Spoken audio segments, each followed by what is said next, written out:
I was with the FAA security pre 9/11, and then they picked up my group out of FAA and moved us to Homeland Security. So I've been there with TSA since the inception.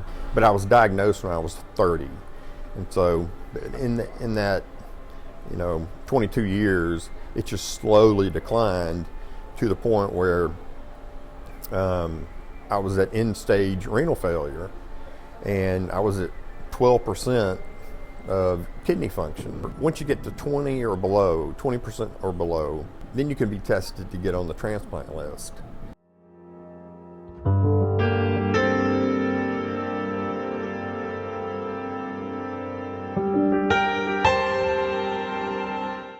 I asked AFSD Meyer, I said, "Where's Alex?"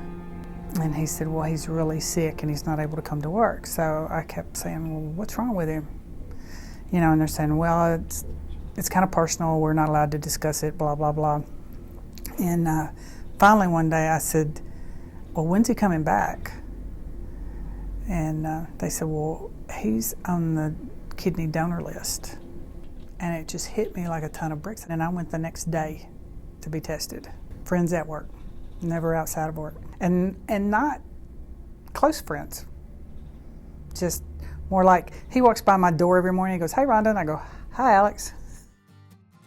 I told my husband, I said, I went to be tested to see if I was a match for a man at work to have a kidney transplant. And my husband was like, "You did what?" He said, "No, you're not going to do this." And I said, "You don't understand." I said, "I want to do this." In the last 5 years, I have lost 2 parents and 3 brothers. And 4 were to cancer, and 1 was to a massive heart attack. And then my husband turned out to have cancer, and I couldn't do anything to help them. So in my mind, I thought, if there had been anybody out there that could have helped one of them and saved their life, I would have wanted them to do it. And the way I looked at it, I could help Alex. I could do this for him, and it wasn't going to hurt me, and it was going to save his life. It was hard because I knew that he was getting worse. I mean, I was really at a low point, and I got the call on a Friday morning in October and said, "We've got a kidney for you." And I wanted so bad to just say, I'm a match if everything turns out, but I was so afraid that it wouldn't. So I wasn't going to do that to him. It's anonymous. The person wants to, she wants to tell you in her own time, her own way. Then I called a real good friend of mine who's Rhonda's boss. He said, "Hang on a minute." He put me on hold, and he went to get Rhonda. And I picked up the phone and I said, "Hey, Alex," I said, "This is Rhonda." I said, "How are you doing?" And I told her, I said, "Man, your prayers must be working." I said, "I just got a call." I said, "I am getting a kidney." And she said, "Yeah, I know." She goes, "I'm your donor." And he just started crying. And he said, I can't believe it's you." I broke down. I couldn't believe it. It still gives me goosebumps. It was the sweetest thing. He said, "Oh my God, how in the world will I ever repay you?" I said, "You don't owe me anything. You just got to get well and come back to work." Walk by my office and say, "Hi, Rhonda," and just keep right on going. That's all he's got to do.